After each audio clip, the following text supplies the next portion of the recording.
Hello guys मैं कुलदीप आपका बहुत बहुत स्वागत करता हूं आपके अपने स्टडी चैनल यूपी एग्ज़ाम में। और हम कंटिन्यू कर रहे हैं अपने क्वेश्चन आंसर्स की सीरीज़ को जो हमारे यूपी आर के लिए बहुत इंपॉर्टेंट हो सकते हैं। तो अभी हम इस वीडियो में देखेंगे कुछ रीजनिंग के इंपॉर्टेंट क्वेश्चन, क्योंकि आप सभी को मालूम होगा कि यूपी आर में 9 से 10 क्वेश्चन जो हैं वो रीजनिंग के आते हैं। तो चलते हैं, हम देखते हैं अपने पहले क्वेश्चन को कि कह रहा है राम 1 किलोमीटर पूरब दिशा में चलकर 5 किलोमीटर दक्षिण दिशा में चलता है। तो हम इसको साथ ही साथ में बनाते रहते हैं। तो ये राम पूरब दिशा में 1 किलोमीटर चला, फिर वहाँ से चलकर 5 किलोमीटर दक्षिण में आया, फिर वहाँ से 2 किलोमीटर पूरब में, यानी कि ये 1, ये 5, ये 2, और फिर अंत में 9 किलोमीटर उत्तर दिशा में। तो ये 9 किलोमीटर हो गया। तो हमें इस बिंदु से इस बिंदु की दूरी निकालनी है। ठीक है, तो सिंपल है, कैसे निकालेंगे यहाँ पे। ठीक है, मान लीजिए कि ये बिंदु ए है और ये बी है और ये सी है। तो क्या हो जाएगा, AC square equal to AB square plus BC square. ठीक है, तो ये दूरी कितनी है, ये वाली देखिए, 2 और 1 3, तो 3 का स्क्वायर प्लस ये कितना है, ये 9 है, ये 5 माइनस हो जाएगा, कितना बचेगा, 4 बचेगा। ठीक है, तो कितना हो जाएगा, 16 प्लस 9 25। ठीक है, यानी कि 5 किलोमीटर। ठीक है, तो आंसर हमारा क्या हो जाएगा, डी, 5 किलोमीटर। चलते हैं अगले क्वेश्चन पे कि एक पुरुष ने एक महिला का परिचय देते हुए कहा, इसकी माँ मेरी सास की इकलौती पुत्री है। यह पुरुष इस महिला का क्या लगता है। तो चलते हैं, देखते हैं इस क्वेश्चन को।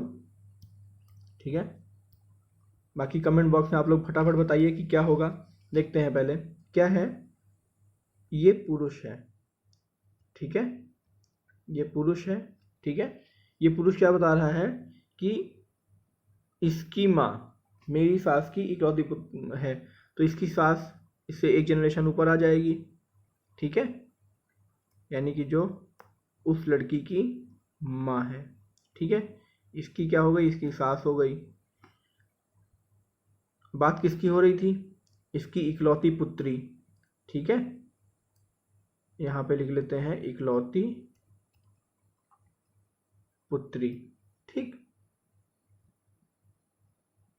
पुत्री है तो ये फीमेल होगी, तो यहाँ पे माइनस कर देते हैं। ठीक है, अब क्या कह रहा है, यह पुरुष इस महिला का क्या लगता है।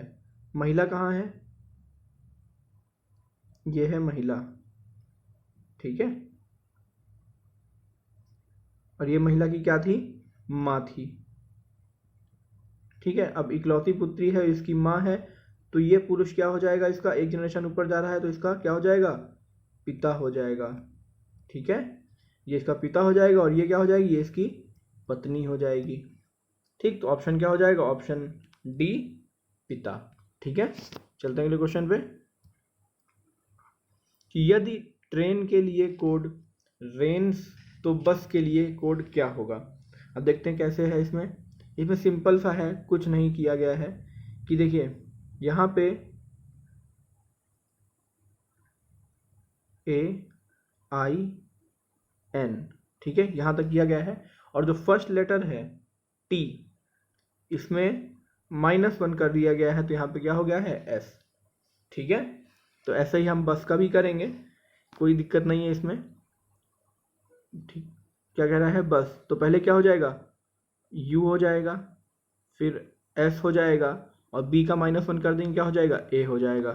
तो क्या हो जाएगा, USA हो जाएगा, यानी ऑप्शन C, USA हो जाएगा। ठीक है, चलते हैं अगले क्वेश्चन पे कि एक पासे की 3 भिन्न स्थितियां नीचे दिखाई गई हैं। अब इनको देखते हैं। ठीक है, और इसमें निकालना क्या है, 3 के विपरीत अंक कौन सा है। तो सिंपल सा है, कॉमन नियम लेके चलते हैं, पहले उस पर देखते हैं, कॉमन नियम पे चेक करते हैं कि भाई 3 के विपरीत निकालना है। तो 3 हमारा ये रहा, तो पहले और दूसरे पासे में देखते हैं भाई कॉमन क्या क्या है। ठीक है, तो इसमें क्या कॉमन है, ये देखो, एक कॉमन है, और यहाँ पे क्या है, 5 और 2, तो यानी कि 2 के विपरीत 5 है। अब दूसरे और तीसरे में देखते हैं क्या है, इसमें क्या क्या कॉमन है, इसमें 2 और 2, तो 1 और 4 एक दूसरे के विपरीत हो जाएंगे, 1 और 4 एक दूसरे के विपरीत हो जाएंगे। तो अब बचा क्या हमारे पास, बचा सिर्फ 6, तो आंसर क्या हो जाएगा, आंसर 6 हो जाएगा। 3 के विपरीत 6 है, क्योंकि यही हमारा पास अभी शेष बचा है। ठीक है, चलते हैं अगले क्वेश्चन पे कि सीता, गीता, राधा, माया तथा प्रभा एक पंक्ति में एक दूसरे के बगल में बैठी हैं। ठीक है, चलो इसको साथ में बनाते रहते हैं कि राधा माया के बाद तीसरे स्थान पर उसकी दाईं ओर है। ठीक है, तो मान लिया कि ये हमारे पास यहाँ पे माया है। ठीक है,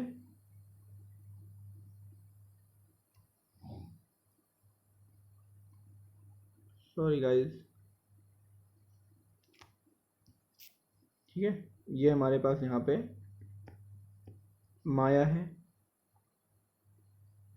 क्या कह रहा है कि राधा माया के बाद तीसरे स्थान पर है, यानी कि एक यहाँ पे कोई होगा, दूसरा होगा और तीसरे पे यहाँ पे राधा है। ठीक है, उसके बाद क्या कह रहा है कि सीता उसके ठीक बगल में उसकी दाहिनी तरफ है, उसकी किसकी, राधा की, तो यहाँ पे कौन हो जाएगा, सीता हो जाएगी। ठीक है, फिर कह रहा है कि राधा प्रभा की बाईं ओर दूसरे स्थान पर है, तो प्रभा कहाँ आ जाएगी, सिंपल है, प्रभा यहाँ आ जाएगी। ठीक, फिर क्या कह रहा है कि गीता सीता के बाद उसकी दाहिनी तरफ दूसरे स्थान पर है, किसकी दाहिनी, दूसरी तरफ, सीता के बाद उसकी दाहिनी तरफ, तो गीता कहाँ हो जाएगी, गीता यहाँ आ जाएगी। तो कितने लोग हो गए टोटल, 1 2 3 4 5 6 7, तो सबसे बीच में कौन हो गया, ये राधा हो गई सबसे बीच में। तो ऑप्शन क्या हो जाएगा, ऑप्शन बी, राधा इन सबके बीच में बैठी हुई है। ठीक है, चलते हैं अगले क्वेश्चन पे। कह रहा है कि नीचे दिए गए मैट्रिक्स में, हाँ ये क्वेश्चन देखते हैं, ऐसे क्वेश्चन भी बहुत आते हैं एग्जाम में, बाकी एग्जाम्स के लिए भी इंपॉर्टेंट है। देखते हैं यहाँ पे क्या लॉजिक, इसमें हम देखते हैं हमेशा ऐसे चलते हैं, पहली सीक्वेंस हम ऐसे चेक करेंगे, फिर दूसरा ऐसे चेक करेंगे।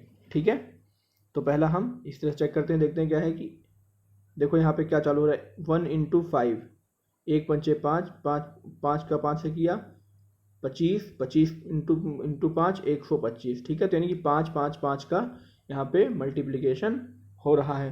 अब इस वाली लाइन में देखते हैं, 7 दूनी 14, तो यहाँ पे 2 का हुआ, फिर 14 28, फिर 2 का हुआ, फिर 28 56, फिर 2 का हुआ, तो यहाँ भी कुछ ना कुछ मल्टीप्लाई ही हो रहा होगा। तो देखते हैं कितना हो रहा है, 3 12, तो यहाँ पे कितना, यानी कि 4 का मल्टीप्लिकेशन हो रहा है, 3 चौको 12, फिर 12 में 4 करेंगे कितना हो जाएगा, 48, और 48 में फिर 4 का करेंगे 48 × 4, तो कितना हो जाएगा 192, तो आंसर हमारा क्या हो जाएगा 48 हो जाएगा। ठीक है, चलते हैं अगले क्वेश्चन पे कि वेन आरेख की सहायता से तर्क वाक्य, कुछ फेरी वाले लखपति हैं, ठीक है, कुछ फेरी वाले लखपति हैं का सही प्रतीकीकरण में निम्न में कौन सा होगा, तो ये वाला हो जाएगा। ठीक है, क्योंकि सिंपल है, ऐसे ये कुछ फेरी वाले होंगे और ये लखपति होंगे और ये इनके बीच में इसको दर्शा दिया जाएगा कि ये हैं जो दोनों हैं। ठीक है, चलते हैं अगले क्वेश्चन पे। यदि P का अर्थ प्लस Q का अर्थ माइनस, तो क्या कह रहा है कि तो निम्नलिखित में से कौन सा कथन सत्य है। इन ऐसा जब कोई क्वेश्चन आए तो आपको हमेशा क्या करना है कि देखना है कि जैसे कि ये बराबर का निशान है, इक्वल का, ये कौन सा कह रहा है, तो एस से कह रहा है, तो देख लो कि भाई कौन सा बराबर हो सकता है, इसको चेक करके देख लेते हैं। तो अगर इसको चेक करते हैं, ठीक है, तो एस यहाँ पे है 0, तो होना मुश्किल है, देखो यहाँ पे प्लस माइनस इंटू आएगा, नहीं होगा, ये भी नहीं हो सकता, ये भी नहीं हो सकता, तो यहाँ पे इसको हम करके देखते हैं तो क्या होगा। ठीक है, देखते हैं, 11 = 7 प्लस 4 हो जाएगा माइनस 3 इंटू 0, तो क्या हो जाएगा यहाँ पे 11 माइनस ये 11 हो जाएगा, और ये 3 से इसका गुणा होगा तो क्या हो जाएगा 0, तो 11 = 11, और ये दोनों चीज़ें बराबर। ठीक है, तो हमारा आंसर डी सही होगा। चलते हैं अगले क्वेश्चन पे कि निम्नलिखित कथनों पर विचार कीजिए और सही निष्कर्ष को चुनिए। मानस एक खिलाड़ी है, सभी खिलाड़ी लंबे हैं। ठीक है, तो इसको हम बना के देखते हैं। ये क्या हो जाएगा, ये मानस है। ठीक है, और मानस क्या है, खिलाड़ी है। खिलाड़ी कहाँ आ जाएंगे, खिलाड़ी यहाँ आ जाएंगे। ठीक है, फिर कह रहा है सभी खिलाड़ी जो हैं वो लंबे हैं, तो लंबे कैसे होगा, ये हो जाएगा यहाँ पे कि ये लंबे हैं। तो अब निष्कर्ष क्या निकल रहा है कि मानस लंबा है। ठीक है, सभी लंबे आदमी खिलाड़ी हैं, तो क्या सभी लंबे हैं, नहीं हैं। देखो कुछ ये जो इधर वाले हैं ये तो नहीं हैं, तो ये हमारा गलत हो जाएगा। लंबे आदमी खिलाड़ी नहीं है, ये भी गलत हो जाएगा। और मानस लंबा नहीं है, ये भी गलत हो जाएगा। तो यानी ऑप्शन ए सही है केवल, कि मानस लंबा है। ठीक है, चलते हैं अगले क्वेश्चन पे कि दीवार घड़ी में 3:25 अपराह्न समय होने पर घंटे की सुई के बीच न्यून कोण क्या होगा। ठीक है, चलो इसको देखते हैं। तो इसके लिए एक फॉर्मूला लगता है, वो फॉर्मूला देखते हैं पहले। फॉर्मूला क्या है, उसी में सब कुछ छिपा हुआ है। फॉर्मूला होता है m = 2/11 × t × 30 ± थीटा। ठीक है, तो यहाँ पे m क्या है, m आपका मिनट है, t आपका जो है घंटा है। ठीक है, तो क्या करेंगे, कितना कर रहा है, 3:25, तो 25 बराबर 2/11 इंटू 3 घंटे हो रहा है, 3 × 30 ± ठीक है, तो इसको सॉल्व करेंगे तो आगे क्या हो जाएगा, ये ऊपर आ जाएगा। ठीक है, तो कितना हो जाएगा ये 275/2। ठीक है, ये ऊपर आ जाएगा, नीचे आ जाएगा, इक्वल टू ये 30 × 90। ठीक है, ± थीटा। तो इसको जब इसको कट कर देंगे कितना हो जाएगा, ये हो जाएगा 137.5। ठीक है, -90। ठीक है, कितना हो जाएगा 47.5। आंसर देख लेते क्या क्या है, 47.5, ये रहा 47.5। ठीक है, ठीक है, आंसर हमारा सी सही है। चलते हैं अगले क्वेश्चन पे कि निम्नलिखित में से कौन एक सही सुमेलित नहीं है। तो भाई देखते हैं। ठीक है, आल्हा बुंदेलखंड का है क्षेत्र स्थान। ठीक है, तो ये सही है। बिरहा पूर्वी उत्तर प्रदेश, ये भी परफेक्ट है। कजरी रुहेलखंड, ये गलत है। कजरी जो है वो रुहेलखंड का नहीं है, वो मिर्ज़ापुर का है। ठीक है, मिर्ज़ापुर का।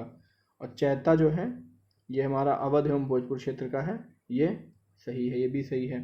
ठीक है, तो बात की थी रुहेलखंड का। रुहेलखंड का जो लोकगीत है वो है लावड़ी। ठीक है, इसको याद रखिएगा गाइस, ऐसे क्वेश्चन एग्जाम में पूछे जाते हैं यूपीआरओ में। चलते हैं अगले क्वेश्चन पे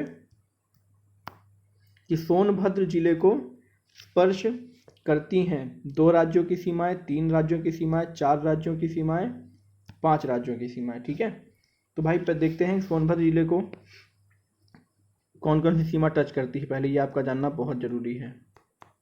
बिहार टच करती है, ठीक है, झारखंड,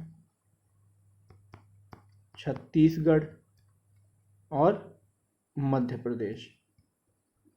ठीक है, तो यहाँ पे क्या हो जाएगा, 4 राज्यों की सीमा, यानी ऑप्शन सी। चलते हैं अगले क्वेश्चन पे कि सूची 1 को 2 से सम्मिलित कीजिए। ठीक है, ये कुछ पक्षी विहार हैं और ये वहाँ के जगह हैं कि कौन सा कहाँ का है, तो इसको सही मिलान कर देखते हैं। ठीक है, नवाबगंज पक्षी विहार ये आपका उन्नाव में है। ठीक है, फिर ओखला पक्षी विहार ये गाजियाबाद में है। समसपुर पक्षी विहार ये रायबरेली में है। पार्वती अरंगा ये हमारा गोंडा में है। ठीक है, तो ऑप्शन क्या हो जाएगा, ऑप्शन बी। ठीक है, ऑप्शन बी हमारा सही है। चलते हैं अगले क्वेश्चन पे कि हर्बर्ट रिस्ले 1901 के अनुसार उत्तर प्रदेश निवास क्षेत्र है? ऑप्शन क्या क्या है? इंडो आर्यन प्रजाति, आर्यो द्रविडियन, मंगोलाइड या स्काइथो द्रविडियन का। तो ये है हमारा आर्यो द्रविडियन का। ठीक है, क्योंकि उत्तर वैदिक काल में जो आर्यों का प्रसार धीरे धीरे सरस्वती से लेकर गंगा यमुना के दोआब तक विस्तृत हुआ था। ठीक है, जैसे इसमें कौन कौन से राज्य थे? कुरु था, ठीक है, और पांचाल था। ठीक, चलते हैं अगले क्वेश्चन पे और लास्ट क्वेश्चन पे, आज का लास्ट क्वेश्चन, कि उत्तर प्रदेश में परमाणु ऊर्जा केंद्र स्थापित है? मथुरा, सिंगरौली, नरौला या अलीगढ़। तो ये हमारा है नरौला में। ठीक है, नरौला परमाणु शक्ति परियोजना उत्तर प्रदेश के कहाँ पर है? बुलंदशहर। ठीक है, बुलंदशहर जिले के नरौरा जगह पर है। ठीक है, बुलंदशहर जिला है और नरौला वहाँ का एक स्थान है, वहाँ पे है। ठीक है, तो इसी के साथ आज के लिए इतना ही। मिलते हैं अगले वीडियो में, तब तक के लिए थैंक यू, बाय बाय।